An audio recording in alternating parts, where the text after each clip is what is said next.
Welcome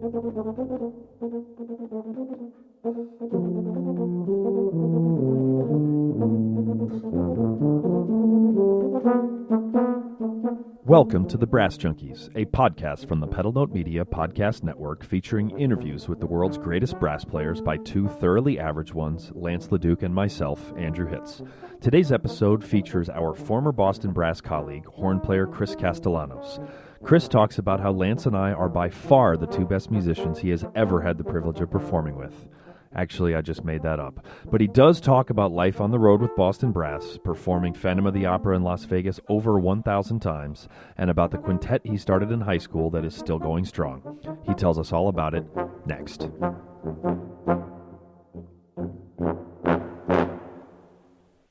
Hello and welcome to the latest episode of the Brass Junkies.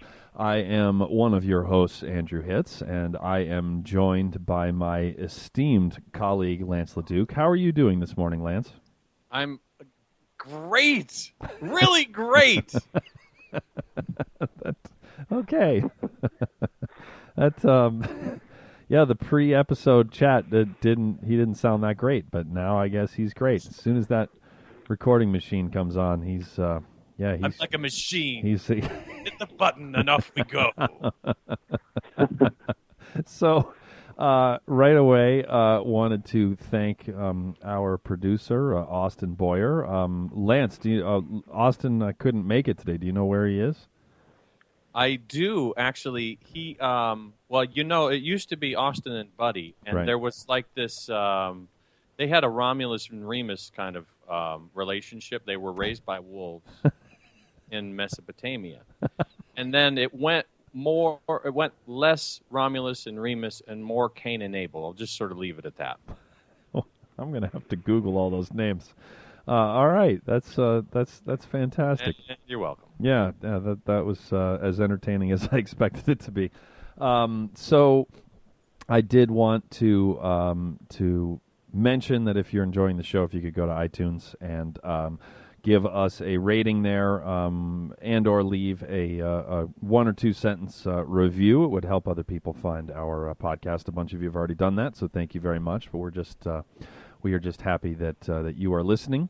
I did want to plug one thing really quickly. I was interviewed because it seems like you'd probably want to hear me talk more. I don't know why. But if you did, I was interviewed on James Newcomb's podcast, Outside the Music Box. And if you just Google that, then you can hear me talk about some of my time with Boston Brass and some other things. It's a great podcast. Victor Wooten has been interviewed and a few other people. So it's good stuff. And also, I told James that I would plug. He's a trumpet player, and he has a podcast called Trumpet Dynamics, which is really interesting. He just did a really in-depth episode about Vacchiano, where he interviewed Mary Lariano and a few other people, and it's a great resource. So go ahead and check that out. It's sort of a weird title because it's just, I guess it's fortissimo. Yes. This is true. Yes, trumpet jokes do tend to write themselves. So, all right. Which trumpet reminds me that we didn't warn our guest about the Pray for Yen stuff. So that's going to be fun. We're going to get to put him on the spot. So, but anyway, our guest is our former colleague. And still, he is not a quitter, so he's actually still in Boston Brass, unlike Lance and I. He is a horn player extraordinaire, Chris Castellanos. How are you doing, Chris? Hey, how's it going? I'm doing at least twice as good as Lance. Yeah, that's sit down. No. That's setting the bar high. So you are on the road right now, right? Yeah, we're on the road. We just finished a concert in Texas over here. We were in Flower Mound last night, where... are you speaking in code? But what town are you in? No. Yeah, Flower Mound. I haven't found the Flower Mound yet. I haven't seen any flowers. But it's, it was a great concert, though. Amanda Drinkwater is a really great conductor. She's got an awesome band out here, so it was fun to work with those kids. Cool. That's great. So, I recently read a quote saying that the hardest moment of your life was when Lance and I left Boston Brass. Is that true? Oh, man, I cried into my wife. It was. I cried into my wife. Yeah, for at least a week, and the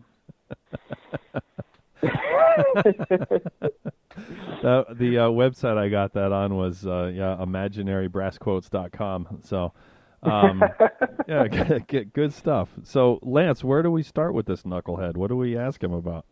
Well, Chris, the problem with guests like Chris is that we know all sorts of stuff, and there's two things we can still talk about. One of them is where you grew up. Why don't you tell everybody where you come from, Chris?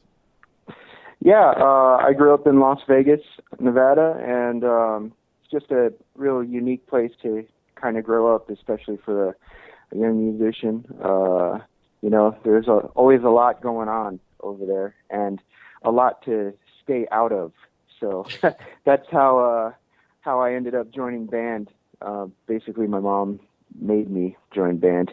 She wanted me to stay out of trouble, which was a good idea on her part, I think. Was she a musician? Yeah, her and my father, they met in Miami. They were both musicians. She was a backup singer, and my dad was a singer and a percussionist in a Latin band. Wow, so, do they still play? Sometimes my dad does. He writes lyrics and he plays some guitar and stuff for some recordings in Vegas and stuff like that. And my mom, she just sings in the car and drives everyone nuts every once in a while. No, she doesn't really do anything professional anymore. But the whole family is fairly musical. My sister is a singer also and percussionist, and she sings in a like a blues band in Vegas. So that's cool. I didn't realize that. Yeah, I didn't realize that either. How did you? Well, so how, we should have talked. Yeah, no. That's good. The best way to get to know one of your colleagues in a chamber group is to leave the chamber group. So, and then you. Most of the time I was in, I had earbuds in. Yeah. Yeah. Like, huh? Playing Angry Birds. That was on stage. Yeah. These are the jokes, people. So why French horn, Chris? You played like you had earbuds in. Huh? Yeah. Oh, so why'd you pick the French horn, Chris? Good question. Hey, thanks, man. Yeah, well, like I said, my mom, she made me join band, so horn was, there were only a few instruments left by the time I got in band. They start band in 6th grade in Las Vegas, and I started in 7th. So everybody had kind of picked instruments already, and I saw that there was like these instruments left, and of course you know which ones they are. It's like always the oboe, the bassoon, and the horn, and the horn looked like a motorcycle engine, so I picked that one. I've heard you say that like 5,000 times, and it still makes me chuckle every time. So, because you say that in master classes, because it's a great line. And I still chuckle because I think I'm just simple like that. But anyway, continue. Yeah, man. Well, the horn. I wasn't really into it when I started, but I heard this song, and it's actually you know that song "Forever Young," the one like. On the end of, it's the Alphaville one, and it's like at the end of Napoleon Dynamite and all that stuff. But when I was a kid, that song was popular and everything, and at the end it's got like this little fake synthesizer trumpet solo, and like one of my friends told me that was a French horn. So I was like, He also told you Eddie Van awesome, Halen man. too, didn't he? Wait, Yeah. Your whole career is built on a lie. It is, yeah. Wow, this is good. One. This got deep quickly, man. Wow. How does that make you feel? I don't know, man. No, it's yeah. So- It was. I listened back to that recording though, like the Alphaville thing, and it's pretty crazy to think that was the reason why that was my concept of horn sound back then. That must be why it was terrible for about 5 years. So what was it that caused you to want to go into? I mean, did you excel at playing the horn, and why? I mean, how did this all of a sudden seem like a career move?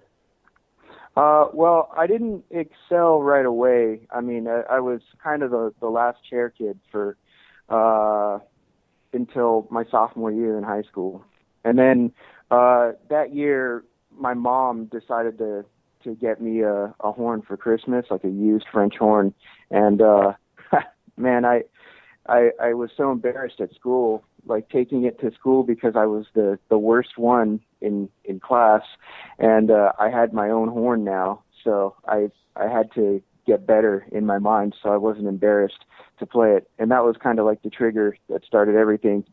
It was fight or flight of being embarrassed and having your own instrument, or sounding good and having your own instrument. So then, what sorts of opportunities were there in Vegas? Was there a lot for? I mean, was there? I don't.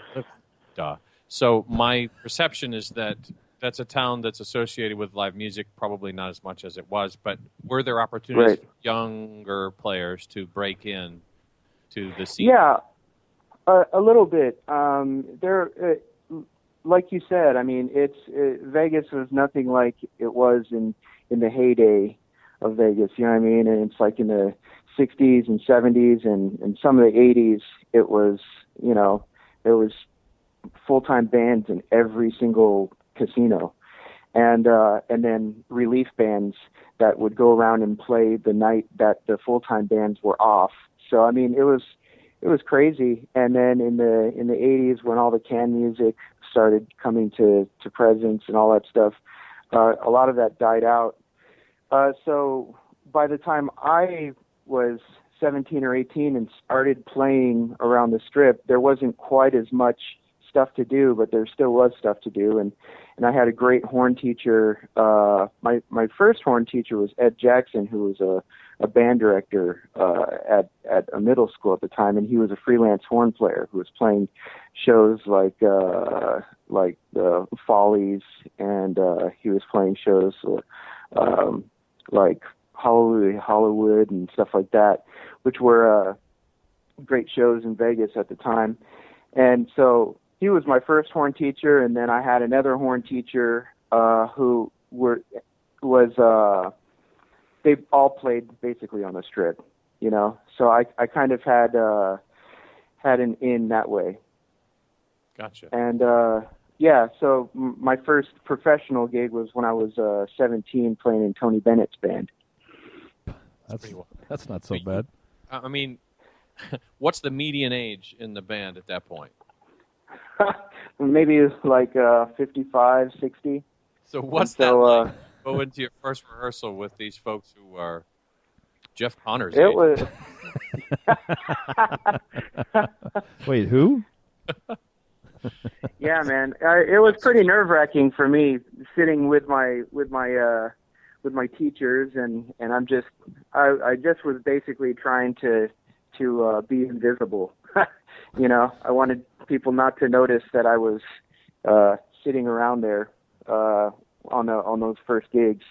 But after a while, I got to know people, and it was actually a blessing working with people who had already been through a lot of life. They always had a lot to tell me, I think they ended up kind of trying to instill the knowledge that they wish somebody had told them earlier. You remember any of the sorts of things they talked about? Yeah, well, one of the biggest ones came from a lead trumpet player who's still a great friend of mine. His name is Tom Snelson, and he played with everybody from Elvis to Frank Sinatra to, everyone. And he's a lead trumpet player, and his big thing, he would tell me, Chris, put away 10%. Put away 10% of every pick, everything. So it's like, when you're 17, 18, you're not thinking about that kind of thing. Sure. And even when you're 27, 28, or 37, 38. And so he would, every time I'd see him, "You putting away money? You putting away money?" So that's great. That was one of the big non-musical things that was a real help for me. That's great. So I want to back up a second. So you're taking lessons from this guy, and do you have a sense that he's going to maybe ask you to do this, or does it kind of come out of left field, or what? I mean, you're sitting in that lesson, or how does it come about that he invites you to do this? Okay, well, it was by that time I was studying with a lady named Beth Lano, who is she's like a staple in Las Vegas in horn playing. She's pretty much actually she'd be a great guest. Yeah, she would be a great guest. Yeah, man, she's awesome, and she's much better on the phone than I am, or on a podcast, because she's a radio personality also. She was like a morning DJ host and stuff for years. So in Vegas, but actually, Lance, do you want to just hang up and maybe call Beth? Yeah, it's good talking to you, man. Thanks, Chris. Enjoy Flower Mound, Texas.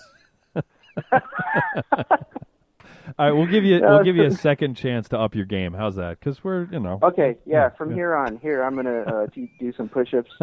So,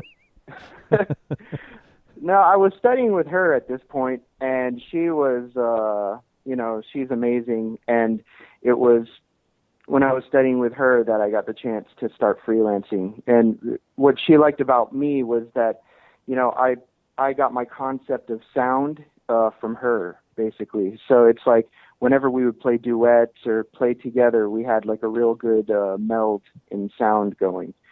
And so, and at that point I was young and I didn't have any desire to be a one-upper, so it's like if I went on a gig and played second horn to her, in my head I was just trying to sound exactly like her at all times, and with the pitch and with the like releases and everything. So I ended up being a good second horn match to her. Were you dialed into stuff like, I'm trying to remember being 17.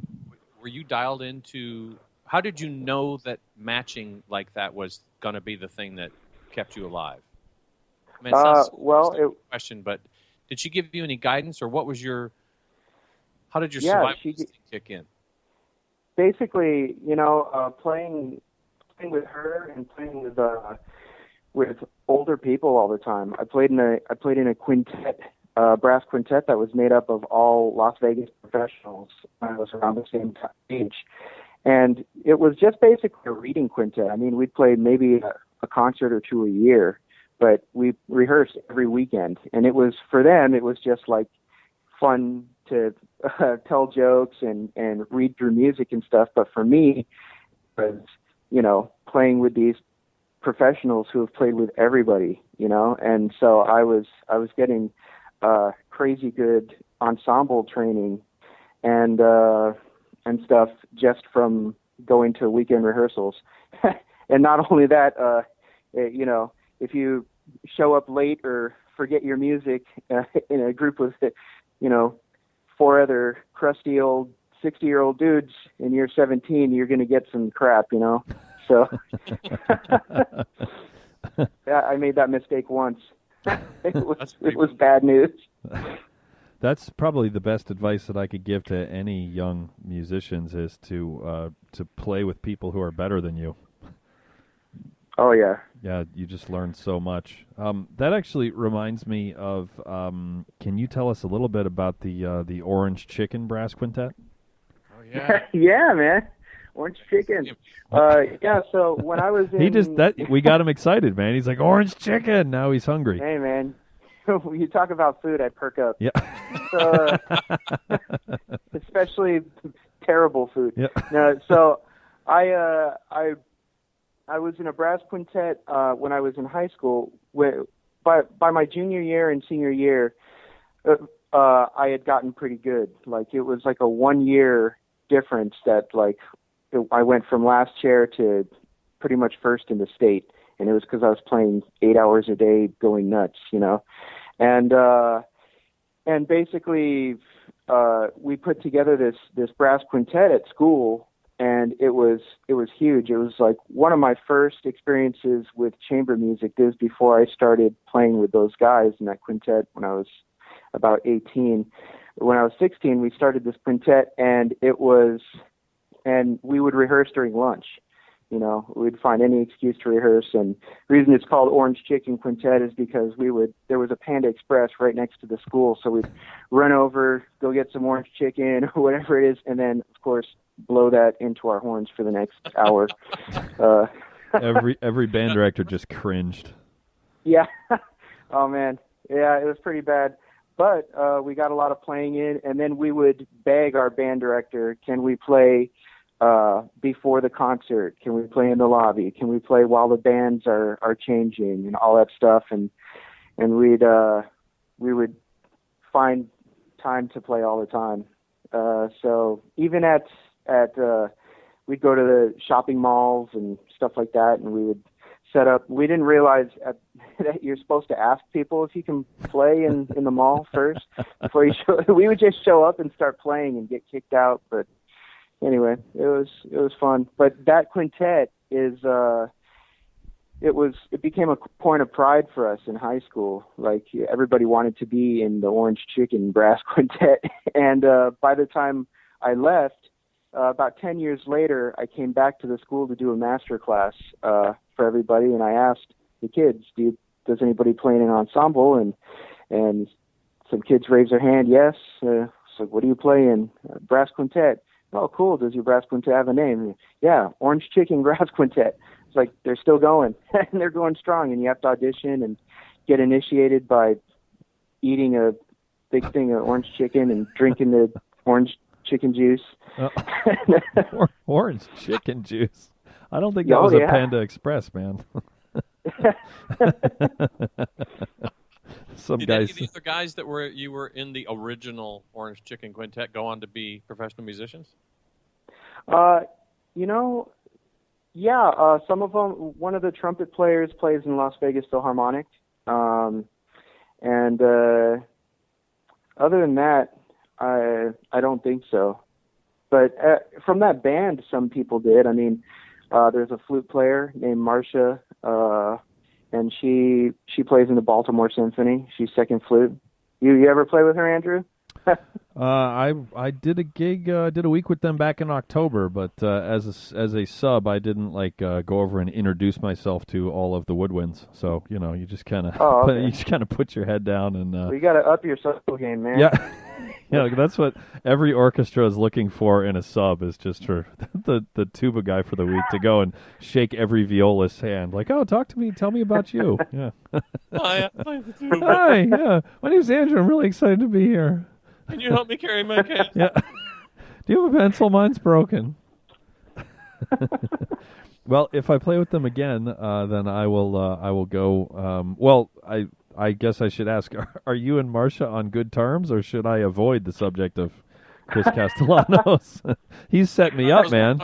Yeah, you probably shouldn't bring up my name around. No, she's totally. We're good friends, and we talk every once in a while on the Facebook and stuff. So sorry, you, I get my terms from Jeff. Yeah. the Facebook. Yes.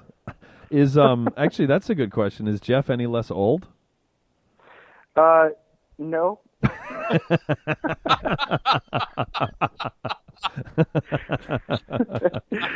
No, me and him, we spend a lot more time together now, man. Because when you guys took off, the car situation changed a little bit, So now it's a lot of times I'm riding with Jeff.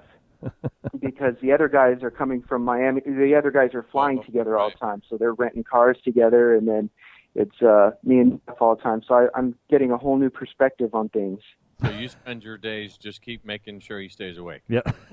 Well, I was going to say, did you know that he can sleep and drive at the same time? Been playing and sleeping at the same time for years. Oh. Thank you very much. Oh. Jeff. It just got a little too real. Hey, can you tell us the neither Lance nor I were there, but can you tell us I believe it was you and Jose and Jefe there who were. We were in Valencia, and the three of you were eating at an Italian restaurant near our hotel, and that Jeff asked for French fries. Can you tell us that story? yeah, that went well. Oh man. What? So we're sitting outside of this restaurant, and this guy is super proud of his food. Obviously, I mean, the Italian restaurant, and we sit down, and the guy he's asking us what we want to order, and Jeff orders the spaghetti, and the guy goes off. He's like, "Oh, I'm gonna make you the best spaghetti. Oh, you're gonna love this sauce." Blah blah blah. And Jeff is like, "No sauce. He says, I just want just noodles and butter." And and me and Jose just start shaking our heads and look at each other. And this guy, we were expecting him to like kind of look confused or get bummed out, but he looked pissed, man. And he was like, "But I'm gonna make you. I just made the sauce, or you're gonna love this." And Jeff is like, "No, I don't want the sauce. I just want noodles and butter." And he's like, "Noodles and butter?" Like, yeah. And then he goes, and can I get some French fries, extra crispy? This is an adult who's ordering spaghetti with butter and French fries. Oh man! What? The guy looks at him and he says, "You want French fries? You go to McDonald's. You don't get the French fries here." Oh man! And Jeff just looked at him like, are you like, really? Are you serious? And the guy was dead serious, man. He was about to boot him out. That's the best part of Jeff Connors, that he's shocked that his behavior is upsetting to anyone, regardless of where he is on the planet and what he asks from a food. Yeah, man. It was something else. Well, the guy got a little bit mad at me too, because I ordered a pizza and they brought out a pizza, but it was like a full size, like big pizza. And, for some reason I didn't finish it. Usually I'd eat the whole thing real quick, but I only had like 2 pieces left, and I wanted to take it with me because the hotel was like a block away. And I asked for a to-go box, and he's like, "What? You didn't like the pizza?" I was like, "No, I liked it. I just can't eat the whole 20-inch pizza by myself right now." But so yeah, man, it was. But Jeff definitely with that food thing, it hasn't changed at all. Go back to Vegas, and I just remembered. Would you tell the story about I think it was a bass trombone player who was sitting next to the edge of the curtain? Oh, I'm talking about. Oh yeah, man. This is one of my favorites. So the bass trombone player. Yeah, man. So everybody's sitting on this riser. It's like on the bandstand, and you're basically waiting for the curtains to open and everything. And everything's going on, and everybody's kind of hanging around waiting. And one of the trumpet players like sees this string is like kind of hanging from the top of the stage, and it's within reach. And he grabs this he grabs the string and he ties it to the bass trombone player's trombone. And then he just like looks off and he starts talking to somebody else like nothing happened. The bass trombone player's not looking. He didn't notice, he's looking down. And so the bass trombone player didn't play the beginning of the show. Like he didn't play for a few measures or whatever. So he didn't have his horn in his hands, and we're all getting ready to play, and the curtains open, and the bass trombone goes straight up in the air, man, like all the way up to the top. He goes all the way to the roof of the thing, and the slide is just sitting there because he didn't have the slide lock. And his face, man, and like the whole band just couldn't play like nothing, man. It's crazy. I love that. My other favorite story, you cannot tell. Is the Yes, that would be inappropriate. But there were, like, Vegas has all kinds of great. I mean, one of the funny ones that the trumpet player that I was talking about earlier, Tom Snelson, we played Phantom of the Opera for 6.5 years together, and that show, let's just say, it's got great music, but it's not the most uplifting show to play every day. A little bit depressing, Come on, it's a story about a guy with a messed up face. Yeah, man. So, for kids. Yeah. Oh, yeah, the kids love it. So, Tom would mess around all the time with people, but at one point he's pretty nails. Like, he would never miss any notes or anything like that. And there's this trumpet fanfare, and it's like da da da da da. It's like to a high C, and every night for 1,000 shows. I mean, just perfect. And then one night, the second trumpet player didn't come in, and it was just solo trumpet, and it's da da da da, and he's like, it was, it sounded bad. Let's just say that. And like right afterwards. Right after he played it, like, the conductor looks at him, and he just, he shouts, "Shoot!" But he didn't say "shoot," and his and his microphone is like right in front of his face, and he's the only thing happening. So it's just like, from the audience perspective, you just hear bum bum bum bum, shoot, like that. And it echoes through the hall. You hear shoot, shoot, shoot. And hate anything to be there. Yeah. Oh man. Well, that wasn't the best part. The best part was right afterwards. He goes, "You think anybody heard it?" And the whole band cracked up, and then from the front row we hear, "Yeah, we heard it." And so the audience heard that one, yeah, for sure. Isn't it helpful?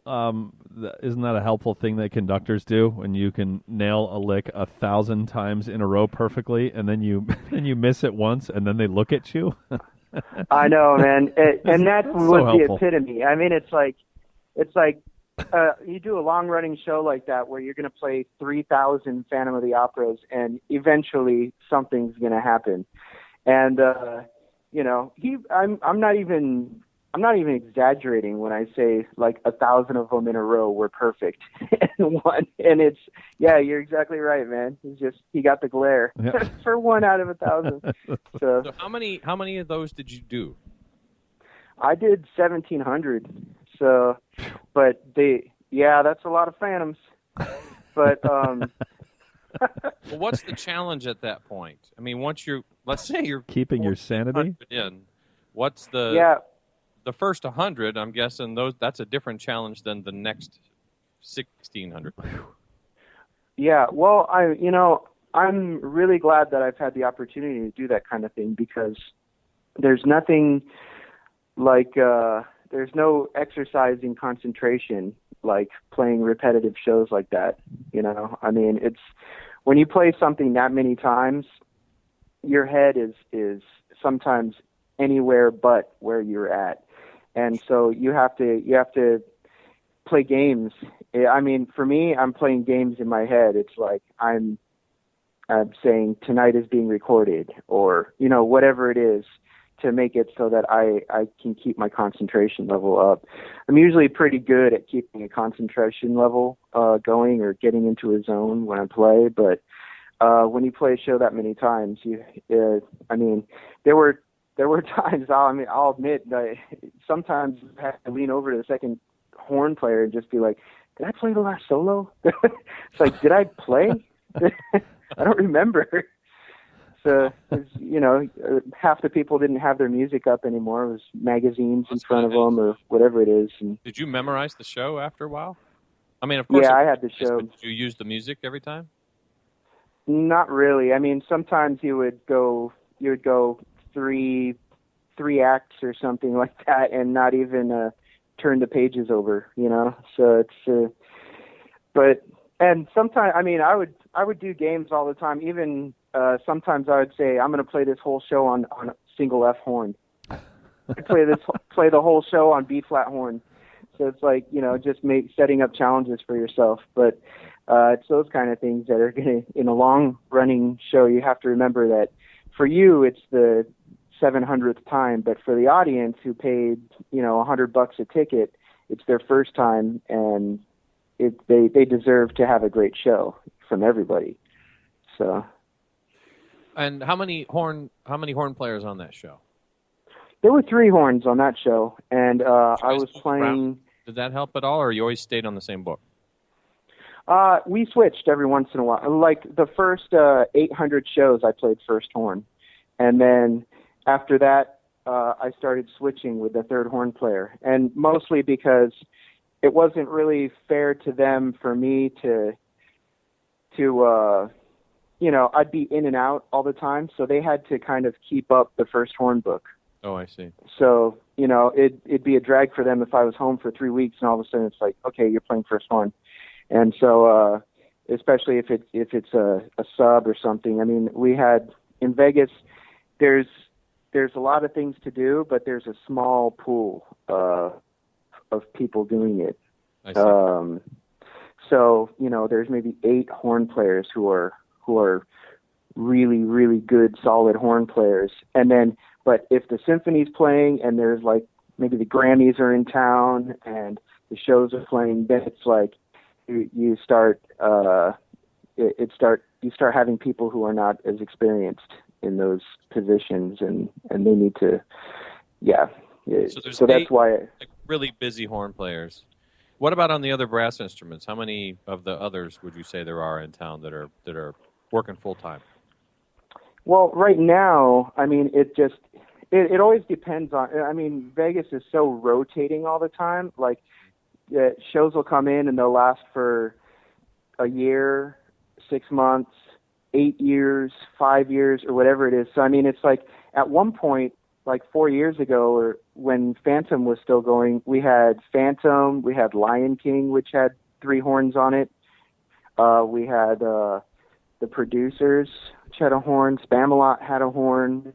Like all these shows were running, and we had horn players playing them. And now, I mean, I think that there's only 1 or 2 full-time shows with horns running, with horns in them, and French horns, and they have 2 horns, and then but the rest of the bands, I mean, even some Cirque shows have, like, I have a friend who plays trombone in Humanity in the Cirque show, and I've got, I mean, there's a show called Vegas the Show right now, that's got a whole big band and strings and stuff, and Celine Dion has about 30 people in her band, and so there's a good amount of work happening over there. So there's I'm guessing about a dozen or so trumpets, trombones, probably no tuba youths, right? I mean doubles. No, yeah. There's right now on the Strip. I don't think that there's any tuba double. Oh no, there is a tuba double, maybe on that one on Steve Wynn's Showstoppers. He's got a 30-piece orchestra going on there, but yeah, there's for trumpet and the sax and like wind doublers and stuff. There's a lot of work. I see. So what do you do? You're a professional horn player, and now there's a time where there's a ton of work, and then all of a sudden it dries up like it is now. Do people sort of move out? Do they do other stuff? What happens to those folks?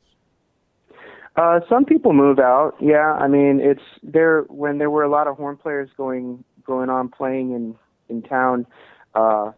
They'd move into town and everything, and then work dries up and they'll take off, or some of them stay. And I know a couple of them are teaching and stuff. And so the good thing about having a show like that is that you work 2 hours a day, and the rest of your day you got nothing to do. So a lot of people I know, they figure out other stuff to do. They'll get their real estate license. They'll get into some computer stuff, or they'll, they're learning other things because they've just got a lot of other time to play. And if you're not I'm not saying that they're not particularly motivated, but if they're not practicing all day trying to be, take over the world on their instrument, then they've got time to pursue other things like that, which is kind of cool or interesting. Right. So you've been in Boston Brass now for coming up on 7 years, right? I think 2009. Yeah. And so we just talked about you playing 1,700 shows, and the analogy is not perfect, obviously, because you're playing different music and stuff like that. But how do you keep things fresh and challenging for you within a group that you've played, just hundreds and hundreds and hundreds of shows with now in Boston Brass? Yeah. Well, with Boston Brass, for me right now, it's easy to stay motivated because I, not only taking over the role for JD in playing, I took over a role in arranging, and I really enjoy the arranging aspect of the quintet. So, when people ask me, I get asked this all the time. I'm in Salt Lake City all the time because I live there with my family now. Did you guys know I moved to Salt Lake? Yeah. Yep. I saw it on Just Wanted. They changed the venue thing. Oh, what's that? I'm sorry, man. I didn't hear. Just keep talking. It's fine. Nothing to see here. Move along. Well, no. What were we talking about? About John Stossel. When in doubt, John Stossel. What? Where did that? I don't know. Where did that just come from? So yeah, we were. Oh my goodness gracious! Wow. Yeah, let's talk about Jane Pauley next. Who else? Where else can we go? Maybe Gallagher. Well, with as far as the arranging goes and all that stuff, yeah. See, I remember things. Yep. No, it's a lot of fun, and I'm lucky that I get to basically write my own horn parts, so I can write to my strengths, and I know what it is that Jose is capable of, or Sam or Domingo or Jeff, and I can write to everybody's strengths. That's one of the best parts about being an arranger. I know that Jose can do insane, crazy things on the trumpet, but he might need a certain amount of rest before that, or whatever it is. You know what I mean? So it's like you have to be smart about arranging for brass quintet. I tell people all the time, like, they don't understand. A lot of people think that to make a quintet or a small chamber group sound powerful, that everybody's got to be playing all the time. And that's one of the things that I think makes a group sound weak a lot, because then everybody always sounds tired. So it's smart writing actually is what can really help with that, in my opinion. So has your writing changed since? Obviously it's changed just because you've done a lot more of it. But has having Sam Palafian around, who's done so many amazing quintet charts, has that helped? Oh yeah. What have you guys had? Like, that's helped a lot. Conversations about it, or how does his mentorship manifest itself in the band? Yeah, we sit down and talk about arranging every once in a while, and it's especially when I bring something new in. His ears are so big, man. It's so. I'll bring something in and we'll read through it, and then he'll say, "What do you think about changing the voicing here, or what do you think about this and that?" And 100% of the time, his way was better. So it's like that's a high percentage. Yeah, man. So I'm learning a lot, from that, which is great, because I didn't take any arranging classes or anything like that. Everything was just basically, if it sounded good, I did it, and then I learned all the technique just along the way, on the job. Can we back up a little bit, because we jumped over a pretty important thing, which was you're playing in Vegas, and I'm guessing, were you on the Phantom show when you started playing with Dallas Brass? Yep. Yeah. So it started in 2006. I'm sorry. Go ahead. Oh, I was just saying it started in 2006. The show did, and I was still with Dallas Brass at that point. I joined them in 2004. Like, how'd you join that band? Dallas Brass? Yeah. Actually, my horn teacher at the time, I was going to UNLV and I was playing professionally on the strip and stuff. And the horn teacher over at UNLV, his name is Bill Bernatis, and he's a great guy, great hang, and an amazing horn player. And they actually contacted him, and they were seeing, first of all, if he was interested in auditioning for the job, because he had subbed with them before in the 90s. And I don't know if you know, but Bill, you guys know Bill, right? He played with us on some things, I think, maybe a Kenton thing or something like that. But sounds familiar. Yeah. Well, anyway, Bill was up for. He auditioned for Empire Brass. It was like with him and Marty and stuff like. I mean, it's like pretty. He's a great player, and he is basically the one I was taking lessons from at UNLV.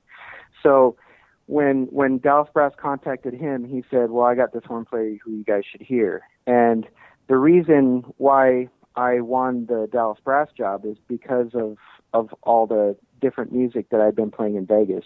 I was comfortable playing different styles, and they had some great people auditioning when I was auditioning for Dallas Brass. Some of them are in well-known orchestras now and stuff, and still my friends. And they, the main difference between me and them is that when it came time to play the jazz stuff, I could swing, or I could read some changes and get through that stuff. And they played the classical stuff great. But they were the box. So that's what won me the job with Dallas Brass.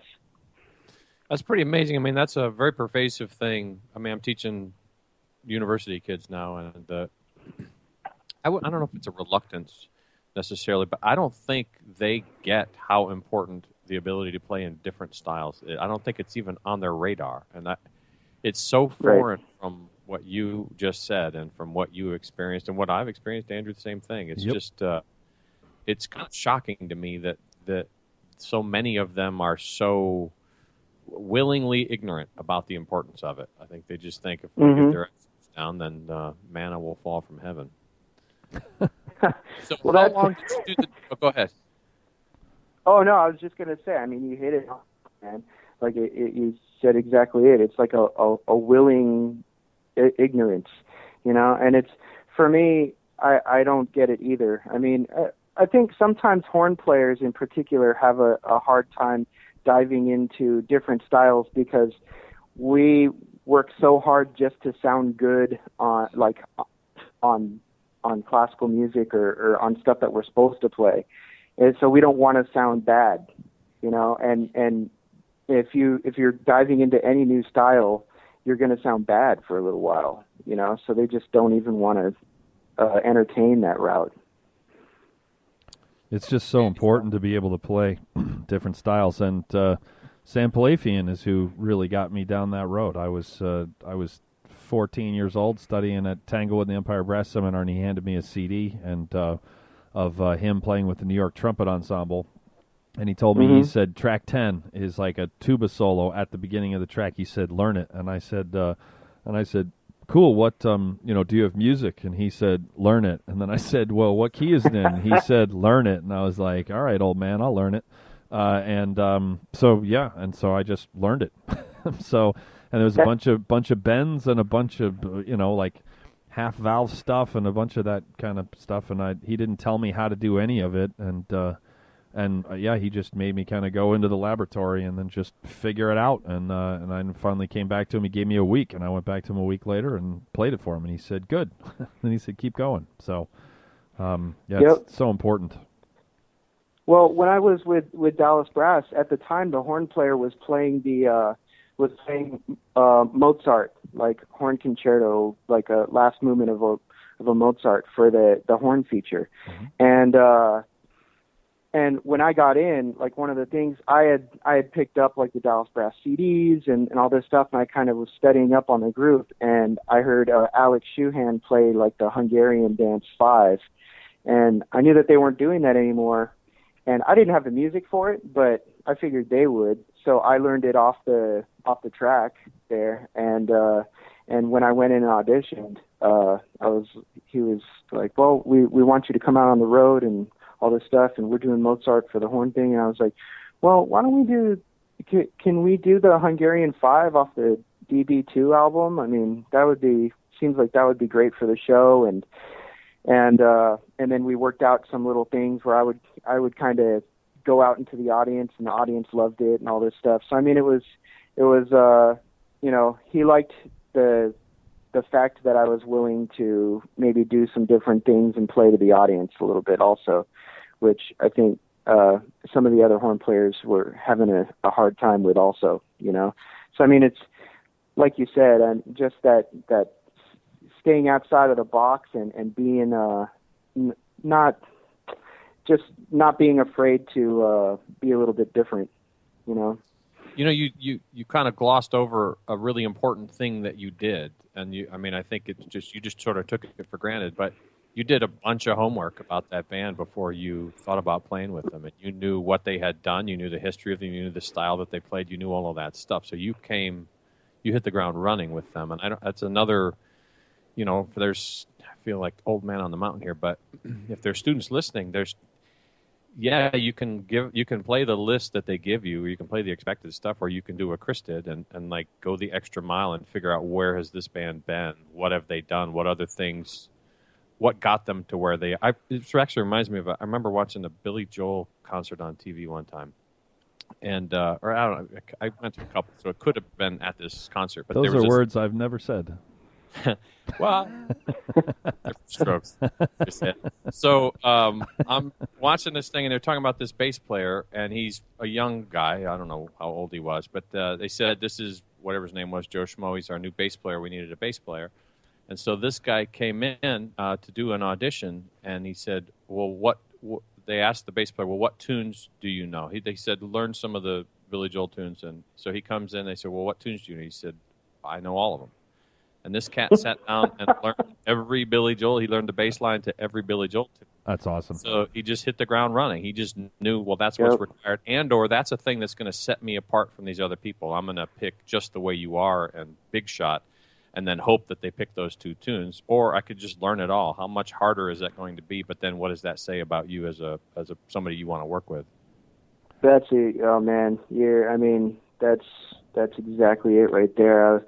I was talking to I'm friends with Eric Rusk, and I studied with him actually for a summer, and I remember him telling me about his orchestral auditions, and he said, they'll of course ask you, they'll have stuff on the list, but he said, and they'll have play from here to here, but he said, he knew every single work, like every note of the entire work, and it's like, that's brilliant on his part if you're going to audition for orchestra, because a lot of times the sight reading comes from other parts of those symphonies, right. And you don't know, you don't want to be surprised by anything. So it's like, it's just that preparation to a different level that sets a lot of those guys apart.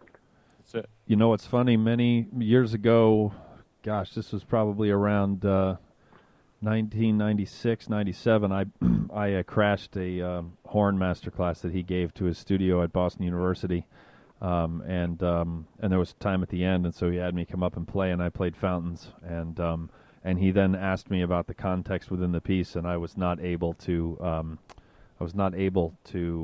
answer him to up to his satisfaction, and so he laid into me, which was it was great, it was perfect, it was exactly what I needed, or he's just explaining I was wasting everyone's time if I did not know exactly what was beforehand, what was afterwards, everything. So, which are wise words. Yeah, Eric's great. He's awesome. So we are just about out of time here. So you have probably heard about our dear friend Jens Lindemann, who the fact that he's going through some chop problems. Or that's actually what we like to tell people, but and it's not actually true. But anyway, we are asking each one of our guests to maybe offer up some some words of wisdom or some advice or some encouragement for Jens on how he can get through this very difficult time in his career. Jens, man, I'm sorry to hear this. I mean, I knew it was coming, but I didn't know it was coming this soon. This soon. And so, basically, this is an old trick that I heard that I found out about in Las Vegas actually, and that's if you all you need is some a little bit of tequila. And you don't drink it. Drinking tequila is bad. But if you rub it on your chops in a counterclockwise motion. What if you're in South America? Should it still be counterclockwise? Like Southern Hemisphere? No, oh yeah, no, you have to do it the other way, definitely. Okay. Whichever way the toilet flushes. You do it mezcal, it has to be tequila. Yeah, mezcal is fine. But I mean, it doesn't matter if it's reposado or anything. It's just like no, you want you want the not the clear stuff, Añejo was good. Yeah. So the clear stuff Añejo on the list. Would Zima work if you were on a budget? Yeah, Jens loves Zima. I think he's an investor in Bartles and James. He's hoping there's going to be a cooler comeback. 15 years ago, I was sent on a. This was when I was a sub. This was 16 years ago. I was sent on a liquor run, and was asking everybody what they wanted. And Ed Clow, Lance's predecessor on trombone, he told me that he wanted me to pick him up a 6-pack of Zima. And then I just kind of stood there, and he said, and he looked at me and he said, I know that's a really big ask. And I was like, see, if it had been October of 2000 when I was an actual member, I would have told him where to go. But I was a sub, so I was like, sure, man, Zima coming right up. So, and he wasn't just messing with me. He drank it. So, yep. He put it in a vaporizer and he breathed it in. Yeah, exactly. Vaping was huge. You're gonna vape me some Zima. Oh man, this took Zima's team. Zima. There you go. All right, so you rub the tequila in a clockwise manner if you're north of the equator, and is that the end of it, or? And then you punch yourself in the face. So good luck. Good luck. I think that's the best one yet, Lance. What do you think? Yeah, that's it. Chris, shut it down. There you go. That is fantastic. Yeah, bravo, man. That's good stuff. Yeah, man. Off to today. That's good. What is? It's going, Chris. Yeah, where are you headed today? We're going to. I'm not the guy to ask about this stuff, man. I don't know where. I just get in the car and I go to the right side of the car and I get in it, and when it stops, I get out of it. Yeah, that's it. The things I'm doing today are editing together some stuff for YouTube and then going and playing a concert. So yeah, man. Yeah, man. You say yeah, man a lot more now that Sam joined the band. By the way. Yeah, I know. Yeah, man. Well, yeah, man.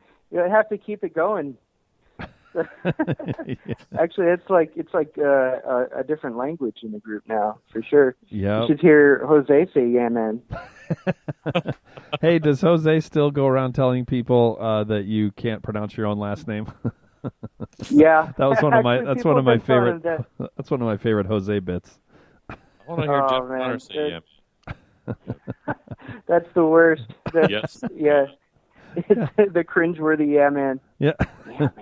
Yeah, man. Yes, male. Could I? I would like some French fries, please. Yeah, man. Affirmative. Yeah, man. Affirmative. So where can people find you online? They can find me at I've got a website, chriscastellanos.com, and then and that pretty much reroutes everybody to YouTube. I mean, my hobby now, keeps me sane when I'm at home, other than my family, because I got a little 2-year-old and everything. Yeah, what keeps me sane away from the, well, it's not away from the horn because my hobby is the horn, but it's like a little bit more fun, which is I do this thing I like to call horn karaoke, and I basically I pick a tune and I download the karaoke track and then I play along with it. So I mean, it's my way of learning new tunes, doing some ear training, and getting some recording skills going and everything. The newest one I recorded YYZ, man. There you go. The Rush tune. So I haven't heard that one yet. Those are really cool. Everybody should check them out. They're pretty awesome. I haven't heard that one yet though. Yeah, it was a challenge for sure. I recorded 2 tracks. I did the guitar track and then the bass guitar track. So it's like, and I tried to do it note for note. So I just pretty much learned by ear the bass guitar part and the guitar part of that Rush tune, and recorded it and put video of myself playing it up. So that'll be up in about a week or something like that. Because I take record myself on video while I'm doing the audio with better recording stuff, and then put it together. So anyway, that's fun perfect stuff. Good stuff. Well, and people can also find everything about Boston Brass at bostonbrass.com. And, and you can find out more about Jeff Connor at jeffconnor.com. No, that's not true. There needs to be a jeffconnor.com, man. Yeah, which is just the Actually, video. Does anybody own jeffconnor.com? I don't know. With an E, probably, but maybe not. You should check it out. We could have it just be the video of when we paid him a bunch of money to eat a chicken foot at that restaurant in Hong Kong. That would be. Yeah, man. And when that it almost should have more views on it. Yeah, it should. It almost came back up. That was the best part of the video. I was rooting for it. Yeah, we all were. Yeah, we all were. Anything to pass the time, whether you're in Hong Kong or Flower Mound. I'm going to look for it on the way out. They did have some crazy good barbecue here, though, man. I bet. Called Fat Cow. I would be really jealous, but I'm actually flying tomorrow. I'm flying to Memphis to go do some teaching at the University of Memphis. So I'm going to get some great barbecue myself tomorrow. So, yeah, indeed. All right. Well, Lance, do we have anything else that we need to make fun of him about, or are we good? No, I think we're good. Miss you, mean it. Yeah, miss you, mean it, as we used to say in Boston Brass all the time. Well, very thank you much. Very thank you much. Very thank you much. Very thank you much, Mount Flower. Mary, thank you to Chris Castellanos for your time, and and that will do it for another episode of the Brass Junkies.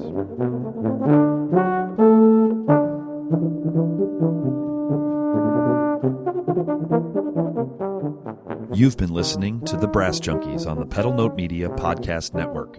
If you would like to help support the podcast in order to make more episodes like this one possible, please visit pedalnotemedia.com/donate for more details.